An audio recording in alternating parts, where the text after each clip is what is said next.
1952 সাল। রাত ঠিক ৩টার কাছাকাছি। শীতের সময়ে রাতের সময়টা যেন দীর্ঘ হয়। রাতের নিস্তব্ধতা যেন কাটতেই চায় না। আজ প্রবল শীত। সন্ধ্যা থেকে বাতাস ছিল তীব্র পরিমাণে। উপকূলীয় এলাকায় আবহাওয়াজনিত কারণে গুঁড়ি গুঁড়ি বৃষ্টি হয়। বৃষ্টির জন্য শীতের যেন আজ তাণ্ডব লীলা চলছে। বৃষ্টি থেমে গিয়েছিল রাত 10টার দিকে। তারপর থেকে সব কিছু নিস্তব্ধ। এমন একটা রাত শুধুমাত্র মায়াকে ঘিরে। সে গভীর ঘুমে বিভোর হয়ে আছে। ঘুমের মধ্যে বারবার বিছানার এপাশ ওপাশ করতেই ঘুম ভেঙে যায় তার। চোখ মেলে তাকালো। চারদিকে আবছা আলো। ঘুম ঘুম চোখে পাশে হাত দিয়ে তার দাদিকে খুঁজল। আন্দাজ করতে পারল পাশে তার দাদি নেই। সে তাৎক্ষণিক আঁতকে উঠল। শোয়া ছেড়ে উঠে বসল। হঠাৎ করে ঘামতে শুরু করল। পুনরায় চারদিকে দেখল। কোথাও তার দাদির ছায়াও নেই। এরপর বিছানা ছেড়ে উঠে ঘরের আলো জ্বালানোর চেষ্টা করল, কিন্তু আলো জ্বলছে না। বারবার বাল্ব জ্বালানোর জন্য সুইচ চাপল, কিন্তু বাল্ব জ্বলল না। চারপাশে মোমবাতি জ্বালিয়ে রাখা। অদ্ভুত ব্যাপার, কারণ সে ঘুমানোর আগে মোমবাতি জ্বালায়নি। তাহলে এখন মোমবাতি কোথা থেকে আসলো? ভূতের গল্পের বই থেকে মায়া গতকাল জানতে পেরেছে ভূতেরা তীব্র আলো ভয় পায়। ভূত নিশ্চয়ই আলো নিভিয়ে দিয়েছে। এখন মোমবাতি জ্বলছে। চাঁদের মৃদু আলো জানালা ভেদ করে ঘরে প্রবেশ করেছে। সেই আলো ধরে সে চারদিকে নির্বাক দৃষ্টিতে তাকিয়ে দাদু দাদু বলে ডাকল, কিন্তু তার দাদুর কোনো সাড়া শব্দ পেল না। আন্দাজ করল তার দাদু বাথরুমে। আন্দাজ করেও সে থমকে দাঁড়িয়ে পড়ল। একবার ঢোক গিলল। গলা যেন ভয়ে শুকিয়ে যাচ্ছে। ঠিক সেই মুহূর্তে বাথরুমের ভেতর থেকে জলের শব্দ ভেসে আসলো। মায়া একটু স্বস্তি পেল। তার দাদু বাথরুমের ভেতরে আছে বলে। এরপর সে বাথরুমের দিকে এগিয়ে গেল। কাপা গলায় ডাকল, দাদু, তুমি কি বাথরুমে? না, সাড়া নেই কোনো। হঠাৎ বাথরুমের ভেতর থেকে জলের শব্দ বন্ধ হয়ে গেল। মায়া ধীরস্থির পায়ে বাথরুমের দিকে এগিয়ে গেল। বাথরুমের দরজা আগে থেকেই খোলা। মায়া এবার যেন ভয়ে চুপসে গেল। কপালের বিন্দু বিন্দু ঘামগুলো মোমবাতির আলোয় চিকচিক করছে। মর্মাহত কণ্ঠে বলল, দাদু, তুমি কি বাথরুমে? ওপাশ নিস্তব্ধ। বাথরুমের ভেতর থেকে কারো জবাব না এসে পুনরায় জলের শব্দ এলো। মায়া হকচকিয়ে উঠল। সে ধীরে ধীরে হাত বাড়িয়ে দরজাটা পুরোপুরি খুলল। বালতি ভরে জল গড়িয়ে পড়ছে। ভেতরে কেউ নেই। এমন দৃশ্য মায়াকে নাড়িয়ে তুলল। মুখ চেপে ধরে ভয়ে চুপসে গিয়ে পেছনে সরতে থাকে। ঠিক তখনই পেছনে কারো সাথে ধাক্কা লাগল। মায়া আশব্দে চেঁচিয়ে উঠে পেছনে তাকিয়ে দেখল তার দাদু দাঁড়িয়ে আছে। জয়ন্তন বিবি বলল, তুই এত রাইতে না ঘুমায়া হাঁটতাছোস কেন? মায়া চোখ কুঁচকে তাকিয়ে রইল জয়ন্তন বেগমের দিকে। জয়ন্তন যখন রাতে ঘুমিয়েছিল তখন তার পরনে ধূসর রঙের কাপড় ছিল। বয়স হলেও যেন তার রং ঢং এখনও যায়নি। কিন্তু এখন সে মায়ার সামনে সাদা রঙের কাপড় পরে দাঁড়িয়ে আছে। মায়া কৌতূহল নিয়ে জিজ্ঞেস করল, তুমি সাদা রঙের কাপড়ে কেন? জয়ন্তন বেগম সশব্দে হেসে উঠল। তার হাসি দেখে মায়া নিশ্চুপ রইল। জয়ন্তন বেগম হাসি থামিয়ে বলল, চল আমার লগে। কোথায়? প্রাসাদে। কোন প্রাসাদে? তুই না সব সময় কইতি, দাদু, আমার ওই উত্তরের নীরব প্রাসাদে লইয়া যাও। চল, আইস লইয়া যামু। মায়া নাকচ করল।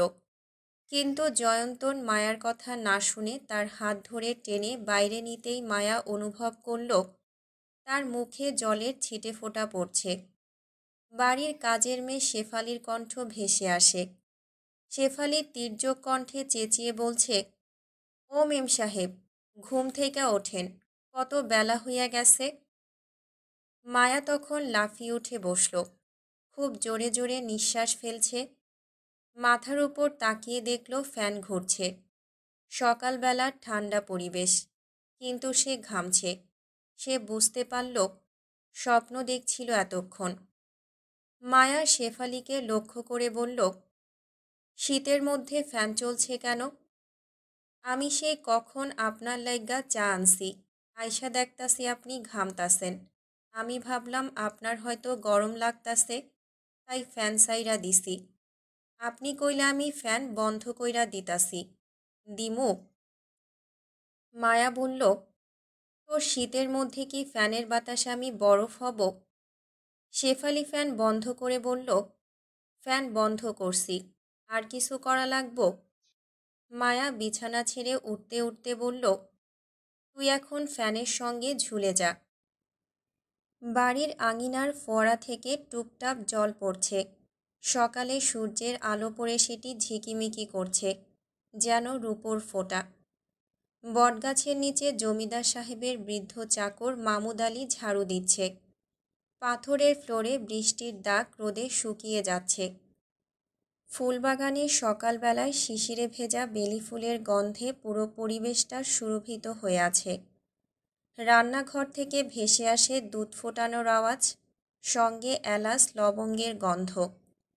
শালুক বেগম তখন নামাজ শেষে ছাদের দিকে হাঁটছে। সাদা মসলিন কাপড় মাথায় টেনে দেওয়া, হাতে তসবিহ। ছাদের পাশে দাঁড়িয়ে দেখছে দূরে হুগলি নদীতে ভেসে যাচ্ছে ছোট পালতোলা নৌকা। দাসীরা টিনের ট্রেতে করে নাস্তা সাজাচ্ছে। চা, নানরুটি, খেজুর আর এক বাটি সেমাই, সাথে গরুর কলিজা ভুনা। আমজাদ চৌধুরী শীতের হাওয়ায় এক নিস্তব্ধ সকালের মাঝে শান্ত মনে বসে আছে। আলিমনগর গ্রামটির প্রায় সব ঘর কাঠের এবং ছাদের উপর ধুলিমাখা টিন। রাস্তা ধরে পাথরের সিঁড়ি দিয়ে হেঁটে আসা নদীর ধ্বনি কখনো কখনো বাতাসে মিশে অনুরণন করে। সেই গ্রামের মাঝেই আমজাদ চৌধুরীর বিশাল এক জমিদার বাড়ি দাঁড়িয়ে। বাড়িটির চারদিকে গাছপালা, চারপাশ সবুজ রঙে ঘেরা। চৌধুরী বাড়িটির নাম একসময় বাগানবাড়ি ছিল। বাগানবাড়ি বললে সবাই আলিমনগরের চৌধুরী বাড়িটি চিনত। আমজাদ চৌধুরীর বাবার পছন্দ অনুযায়ী বাড়িটির প্রাকৃতিক রূপ সাজানো হয়। চারদিকে গাছগাছরা, ফুলের গাছ, ফলের গাছ, তার সাথে দোলনা। বিকেল হলেই সবাই আড্ডা জমায় বাড়িটির প্রাকৃতিক ছায়ার মাঝে। বর্তমানে সবাই চৌধুরী নিবাস বলেই চিহ্নিত করে বাড়িটিকে। বাড়ির বাগানে আমন্ত্রিত অতিথি থমাসনের সাথে আমজাদ চৌধুরী বসে আছেন। দুজন দুজনের সম্মুখে বসে আছেন। মাঝখানে টেবিলে সকালের নাস্তা রাখা, চা, রুটির সাথে থমাসের পছন্দের খাবার গরুর কলিজা ভুনা। থমাস বাঙালিয়ানা খাবারের মধ্যে গরুর কলিজা ভুনা বেশ পছন্দ করেন। আমজাদ চৌধুরী দীর্ঘ ১৯ বছর ব্যবসা সূত্রে থাইল্যান্ডে ছিলেন। তখন তার সাথে সেই দেশের নাগরিক থমাসের পরিচয় হয়। এক পর্যায়ে তাদের মধ্যে ভালো বন্ধুত্ব তৈরি হয়। আমজাদ চৌধুরীর বর্তমান বয়স আনুমানিক ৬০ ছুঁই ছুঁই এবং থমাসের বয়স ৫৮ বছর। ধবধবে সাদা শরীরের উপর শীত ঠেকাতে কালো রঙের ব্লেজার জ্যাকেট পরিধান করে আছে থমাস। অন্যদিকে আমজাদ চৌধুরী মোটা শাল জড়িয়ে রেখেছেন। থমাস চায়ের কাপটি টেবিলে রেখে বলল, তোমার গ্রাম সম্পর্কে আমি একটা ঘটনা শুনেছিলাম। কিসের ঘটনা? থমাস প্রত্যুত্তরে বলল, একটা প্রাসাদ নিয়ে। প্রাসাদটির নাম ছিল দ্য সাইলেন্ট ম্যানর। একদম গ্রামের উপরে। তার চারপাশে কালের ভাঁজে পুরনো বন আর এমন এক গাছপালা যার ভেতর দিয়ে বাতাসও তাড়াতাড়ি যেন যেতে চায় না। বর্ণনায় এমনটিই ছিল। আমজাদ চায়ে চুমুক দিলেন। বর্ণনা? তোমাকে এমন ঘটনা কে বলেছে থমাস? বলেই মৃদু হাসল আমজাদ। থমাস সরল জবাব দিল, আমি একটা বইতে পড়েছি, কিন্তু আমি ভেবেছি আলিমনগর এবং সাইলেন্ট ম্যানর সব কিছুই কাল্পনিক। কিন্তু থাইল্যান্ডে যখন তোমার সাথে আমার পরিচয় হয়, এবং তোমার ঠিকানা জানি, তখন আমি নিশ্চিত হয়েছি এটা সত্য। আলিমনগর এবং সাইলেন্ট ম্যানরের অস্তিত্ব বাস্তবেই আছে। থমাস নিঃশ্বাস ছেড়ে পুনরায় বলল, আলিমনগরের অস্তিত্ব পেয়েছি, কিন্তু সেই প্রাসাদ সম্পর্কে কিছুই জানি না। আমজাদ হেসে উড়িয়ে দিল থমাসের বক্তব্য। এসব কাল্পনিক। হয়তো গ্রামটি আমাদের গ্রামের নামের সাথে মিলে গিয়েছে। এটা কাকতালীয়। থমাস উদ্ভ্রান্ত মনে বলল, কিন্তু আমজাদ, বইটির লেখক উল্লেখ করেছে প্রাসাদটি একসময় অন্য রূপে ছিল। চারপাশ ঝলমলে আলোয় ভরা ছিল, সঙ্গীত আর নৃত্যের সুর গুঞ্জরিত ছিল। ফল, মিষ্টি আর সুস্বাদু ভোজের সুবাস ভেসে আসত। অতিথিরা রঙিন পোশাকে হাসি আনন্দে মেতে থাকত। ফুলের সাজসজ্জার সুগন্ধি আর ঝর্ণার কলকল ধ্বনি মিলিয়ে অন্যরকম এক অনুভূতির তৈরি হতো। কিন্তু সেই রঙিন দৃশ্য একসময় ধুলোয় রূপ নেয়। হঠাৎ যেন সব কিছুই নীরব হয়ে যায়। থমাস থেমে একটা সিগারেট ধরালো। আমজাদ বলল, এটা শুধুমাত্র বিনোদনের জন্য তৈরিকৃত বই। এর সাথে বাস্তবের কোনো মিল নেই। কিন্তু থমাসের কৌতূহল যেন গেল না। সে সিগারেটের ধোঁয়া ছেড়ে বলল, লেখক আরও উল্লেখ করেছেন প্রাসাদের ইতিহাস গ্রামের বড়রা শোনাতেন আড়ম্বরের সঙ্গে ভয় মিশিয়ে। কাহিনী অনুযায়ী 1870 সালে এক জমিদারের পরিবার এখানে বাস করত। তাদের মধ্যে কেউ অল্প বয়সেই অদ্ভুতভাবে নিখোঁজ হয়ে গিয়েছিল, কেউ আবার ছায়ার মতো আচরণ করত।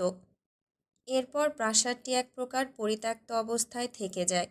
কিন্তু গ্রামের লোকেরা বিশ্বাস করত এখানে যে রহস্য আছে তা এখনও অমোঘ। আমজাদ বলল, আমার জন্ম এখানে, বেড়ে ওঠাও এখানে।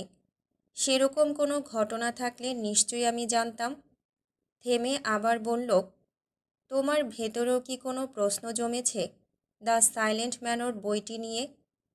থমাস নড়ে চড়ে বসে বলল, হ্যাঁ। জমিদারের একমাত্র কন্যা ফারদিনার সাথে একটা ছেলের সম্পর্ক ছিল। ছেলেটি ছিল রাখাল। ওর সাথে জমিদারের একমাত্র কন্যার বিয়ে হওয়ার কথা ছিল। কিন্তু যেদিন রাখাল বিয়ে করতে আসে সেদিন জমিদারের 4 ছেলে সন্তান অর্থাৎ ফারদিনার ভাইয়েরা জানায় ফারদিনা রাখালের সাথে ছলনা করেছে। সে বৈদেশিক এক নাগরিককে বিয়ে করে বিদেশ চলে গেছে। কিন্তু রাখাল খোঁজ নিয়ে জানতে পারে ফারদিনা বিদেশ যায়নি। তাহলে ফারদিনা কোথায়? অনেক খুঁজেছে রাখাল, কিন্তু ফারদিনাকে আর পায়নি সে। একজন রাখালের সাথে জমিদারের কন্যার বিয়ে, বিষয়টি অদ্ভুত লাগছিল আমার কাছে। বইটি এখানেই শেষ হয়। আমজাদ হাতে একটা সিগারেট নিল। সেটি ধরিয়ে বলল, বইটির লেখকের নাম কি? থমাস বলল, সুফিয়ান হায়দার। আমজাদ তখন বসা ছেড়ে দাঁড়িয়ে বলল, লেখকরা লেখার মাঝে কখনো কখনো বাস্তবতা তুলে ধরে, কিন্তু লেখক কাল্পনিক মুহূর্তগুলোকেও এমনভাবে ফুটিয়ে তোলে যেন এটি বাস্তব। তোমার ভেতরে হয়তো বইটির ঘোর থেকে গেছে। থমাস বলল, তুমি হয়তো ঠিক বলছো, কিন্তু আমার প্রশ্ন হচ্ছে বইটি অসম্পূর্ণ কেন? লেখক বইটি সম্পূর্ণ শেষ করল না কেন? আমজাদ বলল, উনি হয়তো শেষটা এমনভাবেই করেছে যাতে পাঠকবৃন্দ তাকে মনে রাখে। অসম্পূর্ণতা থেকে মনে রাখে কিভাবে? থমাসের বিচক্ষণ প্রশ্ন। আমজাদ বলল, এই যে তোমার মধ্যে যে কৌতূহল সৃষ্টি হয়েছে, তুমি এটা নিয়ে ভাবছ, অনেক প্রশ্ন তোমার মধ্যে ঘুরপাক খাচ্ছে, তেমনভাবেই লেখককেও মনে রেখেছ। থমাস কথা বাড়াল না। তাদের মাঝে উপস্থিত হয় মায়া। কালো রঙের থ্রি-পিস পরনে তার। ফর্সা গায়ের রঙের সাথে কালো রঙের থ্রি-পিসে মানিয়েছে বেশ তাকে। চুলগুলো বেনুনি করা, তার মুখটা বেশ ফ্যাকাশে। থমাসের পাশের চেয়ারে বসল। আমজাদ মায়াকে লক্ষ্য করে প্রশ্ন করল, রাতে ঠিকমতো ঘুম হয়েছে তো? আমজাদ চেয়ারে বসল। মায়ার রাতের অদ্ভুত স্বপ্নটার কথা মনে পড়ল। ভয়ানক স্বপ্ন ছিল। স্বপ্নের সময়টা আরেকটু দীর্ঘ হলে হয়তো দম বন্ধ হয়ে আসত। মায়া মলিন হেসে জবাব দিল, ভালো হয়েছে। এরপর থমাসের দিকে ঘুরে তাকালো। তাকে প্রশ্ন করল, আঙ্কেল, আমাদের গ্রামটা কেমন লাগছে আপনার কাছে? বেশ সুন্দর, তবে অনেকটা নিস্তব্ধই গ্রাম। এমনটা মনে হয় গ্রামটি থেকে অমূল্য নক্ষত্র হারিয়ে গেছে। মায়া তার মুখে এরকম কথা শুনে আমজাদ হোসেনের দিকে তাকিয়ে বলল, বাবা, আঙ্কেলের এরকম অনুভূতির কারণ কি তুমি জানতে চাওনি? আমজাদ ঠোঁট বাঁকিয়ে হাসলেন। তোমার আঙ্কেল একটা বই পড়েছে। সে বইয়ের গ্রামটির নামও আলিমনগর। বইটি অসম্পূর্ণ, তাই ওর মনে কৌতূহল জন্মেছে। কি বই আঙ্কেল? মায়া প্রশ্ন করল। The silent manor. মায়া ভ্রুকুঞ্চিত করে বলল, বইটি আমিও পড়েছিলাম। অসম্পূর্ণ বই, কিন্তু আমার ভেতরেও একটা প্রশ্ন জমেছে। ফারদিনা কোথায়? সেই রাখালি বা কোথায়? ফারদিনার পরিবার কোথায়? আমজাদ মায়াকে বিচলিত দেখে বলল, তুমি এসব গল্পের বইয়ের চক্করে কেন পড়লে? মাথা খারাপ করো না। অযথা ফালতু জিনিস নিয়ে ভেবো না। এসবের সাথে বাস্তবের কোনো মিল নেই, আর বাস্তবে এরকম কোনো ঘটনাও ঘটেনি। মায়া বলল, বাবা, তোমার সাথে আমিও সহমত, কিন্তু লেখক কেন অসম্পূর্ণ রেখেছে বইটি? থমাস বলল, আমিও এসব বিষয়ে ভেবেছি, কিন্তু কোনো জবাব পাইনি। যাকগে, এসব বাদ দাও। তোমার পড়াশোনার খবর কি বলো? এখন কি করছো? মায়া বলল, আমি কিছুদিনই হয় বিদেশ থেকে পড়াশোনা শেষ করে ফিরেছি। এখন চাচ্ছি শহরে চলে যাব। আমার এই গ্রাম ভালো লাগে না। একে তো শহর থেকে অনেক দূরে, তার উপর নীরব। শহরে ভালো একটা চাকরি নেব, এরপর সেখানেই সেটেল হব। আমজাদ কিছুটা উদ্বিগ্ন স্বরে বলল, তোমার বয়স কত হয়েছে? 25 বছর। বিদেশ থেকে পড়াশোনা শেষ করে ফিরেছ, তার মানে এই নয় যে তুমি তোমার সিদ্ধান্ত নিতে উপযুক্ত হয়ে গেছো।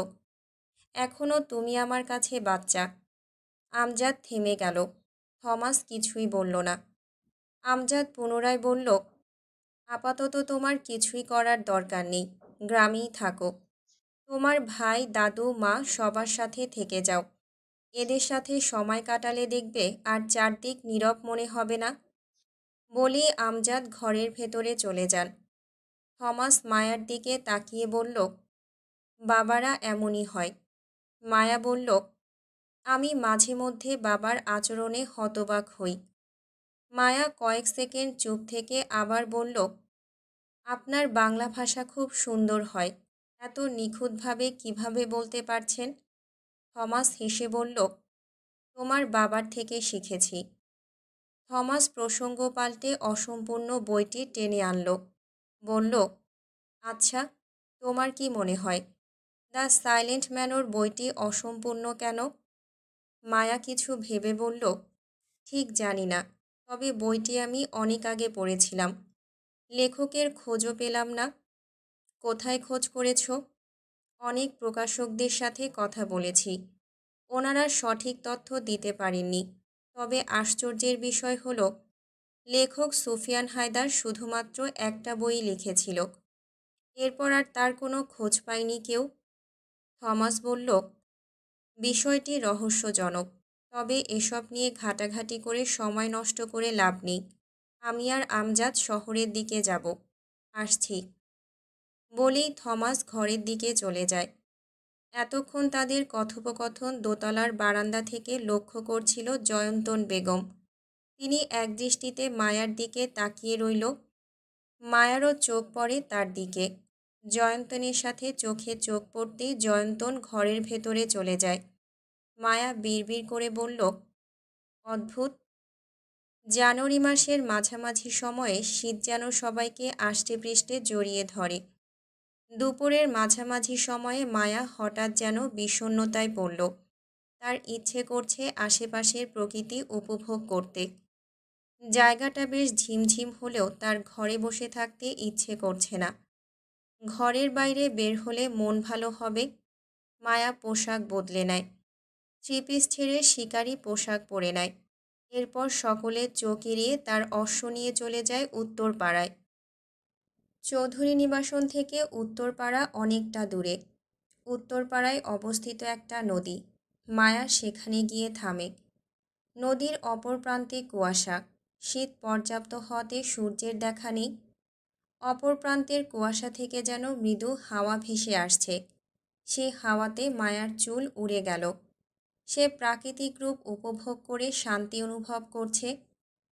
গ্রামে আসার পর থেকে অস্থির হয়ে গিয়েছিল কখন সে শহরে যাবে। এই গ্রাম বড়ই অদ্ভুত, বিচিত্র, নিস্তব্ধ। কিন্তু এখন মায়ার মনে হচ্ছে গ্রামটি আসলে সুন্দর। শহরের গাড়ির হর্ন, নিয়ম মেনে চলার থেকে স্বাধীনভাবে গ্রামে থাকা অতি উত্তম। মায়া অশ্ব ছেড়ে নেমে দাঁড়ায়। তখন কিছু মাঝিরা মায়াকে দেখল। তারা মায়াকে লক্ষ্য করে চেঁচিয়ে বলল, জমিদারের কন্যা, তোমারে দেখাই চিনছি। এই ভর দুপুরবেলা এইখানে বেশিক্ষণ থাইকো না। মায়া তাদের কথা এড়িয়ে গেল। এরপর ধীরে ধীরে নদীর তীরের দিকে এগোলো। নদীর স্রোত বইছে কলকল শব্দে। মায়া স্বাচ্ছন্দ্য বোধ করল। এই শব্দ বহুদিনের পরিচিত। নদীর কিছুটা দূরে অবস্থিত জঙ্গল। জঙ্গলে ঝোপঝাড়ের থেকে বেশি মৃত গাছ ছড়িয়ে আছে। বলা হয় এই জঙ্গলে হরিণ বসবাস করে। শুনেছিল, তবে বিশ্বাস করেনি। ঠিক তখনই জঙ্গলের ভেতর থেকে বাঁশির সুর ভেসে আসে। মায়া থমকে গেল হঠাৎ বাঁশির সুরে। ঘুরে তাকালো জঙ্গলের দিকে, কিন্তু কোথাও কোনো মানুষের ছায়া অবধি দেখা গেল না। একবার মাঝিদের দিকে দেখল, তারা নদীর মাঝ অবধি চলে গেছে। মায়া কান খাড়া করে শোনার চেষ্টা করল সুরটি। সুরটি জঙ্গলের ভেতর থেকে আসছে। তার ভয়ও হলো, কিন্তু দিনের আলোয় ভয়টা তাকে তীব্রভাবে জড়িয়ে নিতে পারল না। সে জঙ্গলের দিকে যাওয়ার জন্য মনস্থির করে। মায়া অশ্বপৃষ্ঠে চেপে বসে। এরপর সুর ধরে জঙ্গলের দিকে এগিয়ে গেল। কিন্তু যতই জঙ্গলের দিকে এগোচ্ছে ততই সুরটি যেন থেমে যাচ্ছে।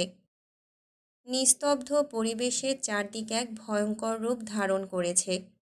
মায়ার ভেতর ভয় জেগে উঠল। অদ্ভুত সেই বাঁশির সুর যেন তাকে টেনে নিয়ে যাচ্ছে। সে জঙ্গলের ভেতরে প্রবেশ করে। ততক্ষণে বাঁশির সুরটা থেমে যায়। সে স্তব্ধ হয়ে গেল। চারদিকে তাকালো। কোথাও কাউকে দেখছে না। অশ্ব থেকে নেমে দাঁড়ায়। হেঁটে হেঁটে এদিক সেদিক গেল। কাউকেই সে দেখতে পেল না। ভাবছে এটা তার মনের ভুল ছিল। সে যেন হাঁপ ছেড়ে বাঁচল। পুনরায় অশ্বের কাছে আসতে চাইলে তার সামনে একটা সাপ পড়ল। সাপটি তার দিকে ক্ষীণ দৃষ্টিতে তাকিয়ে আছে। সাপটি ফনা তুলে দাঁড়িয়ে আছে। মায়ার পায়ের তলার মাটি যেন তখন সরে গেল। সাপটি থেকে তার দূরত্ব 3 থেকে 4 হাত। সাপটির ফনা দেখে মনে হচ্ছে তাদের মধ্যে বহুদিনের শত্রুতা। তখন সে নিজেকে বাঁচানোর জন্য উল্টো দিকে দৌড় দিল। বিষাক্ত সাপটিও তাকে ধাওয়া করছে। কিছু দূর যেতেই মায়া অজানা কারো সাথে ধাক্কা খেয়ে পাশে পড়ে যায়। পড়ে গিয়ে পায়ে তীব্র আঘাত পেয়ে কোঁকিয়ে উঠল। এরপর ঘুরে তাকালো পেছনে। অচেনা এক যুবক তার সামনে দাঁড়িয়ে আছে। ফর্সা এবং সুঠাম দেহের অধিকারী। বেশ লম্বা চওড়া পেশিবহুল যুবক। পায়ে বুট জুতো, পরনে কালো প্যান্টের সাথে সাদা রঙের শার্ট। তার উপরে শিকারির পোশাক, কিন্তু অদ্ভুতভাবে পাগড়ির আঁচল দিয়ে তার মুখ ঢাকা। যুবকটি মায়ার দিকে হাত বাড়িয়ে দিল, কিন্তু মায়া হাঁ হয়ে তাকিয়ে রইল। এই জঙ্গলে যুবক, নাকি যুবক রূপে জিন? যুবকটি তখন বাঁ হাতে তুড়ি মেরে মায়ার ভাবনা ভাঙিয়ে দিয়ে বলল, ময়লার স্তূপে তুমি কি এভাবেই পড়ে থাকবে? যুবকটির কণ্ঠ একটা সুরের মতো ভেসে আসলো। মায়া একবার ঢোক গিলে আস্তে ধীরে বলল, সাপ। যুবকটি পেছনে ঘুরে দেখল আসলে একটা সাপ। এরপর কিছুটা হেয়ালিপূর্ণভাবে সাপটির দিকে তাকিয়ে বলল, তুই নিশ্চয়ই নাগ। তোর নাগিনকে এতদিন পর পেয়ে তাড়া করছিস। মেয়েরা এমনই হয়। ওরা নতুন কাউকে পেলে প্রাক্তনের লেজে পা দিয়ে অন্য কারো কাছে চলে যায়। তুই নিশ্চয় এটা সহ্য করতে পারিসনি, তাই ওকে ধাওয়া করছিস। বলেই আওয়াজ করে হেসে উঠল। মায়া তখন রাগে গজগজ করতে লাগল। যুবকটি হাসি থামিয়ে মায়ার দিকে ঘুরল। মায়া রাগে লাল হয়ে তাকিয়ে আছে। যুবকটির চোখের দিকে তার দৃষ্টি। তার চোখ ব্যতীত কিছুই দেখা যাচ্ছে না। মায়া মাটি থেকে উঠে দাঁড়ালো। যুবকটি মায়াকে লক্ষ্য করে বলল, কিছু বলতে চাইছো নিশ্চয়ই, বলো, আমি শুনছি। মায়া কর্ধেশ্বরে বলল, একটা মেয়ে বিপদে পড়েছে, আর আপনি সাহায্য না করে তামাশা করছেন। ছি। বলেই সাপটিকে অতিক্রম করে যেতে সাপটি ফোঁস করে উঠল। যুবকটি মায়ার হাত ধরে টেনে পেছনে সরিয়ে দিয়ে ধীর কণ্ঠে বলল, এই মেয়ে, শোনো, মেয়েদের নিয়ে তামাশা করার ইচ্ছে আমার নেই। বলে পুনরায় মায়ার হাত ধরে সাপটির পাশ থেকে নিয়ে চলে গেল অশ্বের কাছে। মায়া পাশ থেকে শুধু চেয়ে রইল যুবকটির দিকে। অশ্বের কাছে পৌঁছে যুবকটি বলল, তোমার হাত ধরার জন্য দুঃখিত, কিন্তু তুমি সাপটিকে দেখে দৌড়ালে কেন? তুমি কি ওকে আঘাত করেছ? আঘাত করলে তো ছোবলই দিত। যুবকটি তখন বলল, শোনো মেয়ে, পুলিশ দেখে দৌড়ালে পুলিশ মনে করে আসামি, আর সাপ দেখে অস্থির হলে কিংবা ছোটাছুটি করলে ওভাবে তুমি ওর বাচ্চাদের নিতে চাচ্ছ, তাই ও আক্রমণ করতে চায়। মায়া নিরুত্তর। সে এখনও বিভ্রান্ত। তার সামনে দাঁড়ানো মানুষ নাকি জিন? মায়া কাপা গলায় প্রশ্ন করল যুবকটিকে, আপনি কিছুক্ষণ আগে এখানে বসে বাঁশি বাজিয়েছেন? যুবকটি জবাব দিল, না তো, আমি বাঁশির সুর ধরতে পারি না, আর আমার কাছে তো কোনো বাঁশিও নেই। মায়া যুবকটিকে পর্যবেক্ষণ করে দেখল তার কাছে সত্যিই বাঁশি নেই। যুবকটি তার অশ্বের কাছে চলে গেল। তার অশ্ব নিয়ে ফিরে এলো মায়ার কাছে। এরপর মশকরা করে বলল, জিনেরা বোধহয় বাঁশি বাজিয়েছে, এখান থেকে চলো তাড়াতাড়ি। কিন্তু মায়া পায়ের ব্যথার জন্য অশ্বের পৃষ্ঠে উঠতে পারল না। যুবকটি তার অশ্ব থেকে নেমে মায়ার কাছে আসে। এরপর তার অশ্বের কাছে হাঁটু ভাঁজ করে বসে বলল, ওই পা দিয়ে আমার হাঁটুর উপরে ভর দিয়ে উঠে বসো। মায়া কিঞ্চিত ইতস্তত বোধ করল। তখন যুবকটি পুনরায় বলল, দেরি করছো কেন? তাড়াতাড়ি করো, জায়গাটি সুবিধার না, উঠে বসো। মায়া উঠে বসে অশ্বপৃষ্ঠে। তারা জঙ্গল ছেড়ে বেরিয়ে আসে। যুবকটি আগে আগে গেলে মায়া পেছন থেকে ডেকে দাঁড় করিয়ে তাকে জিজ্ঞেস করল, আপনার নাম কি? যুবকটি জবাব দিল, মীর জাফান শন।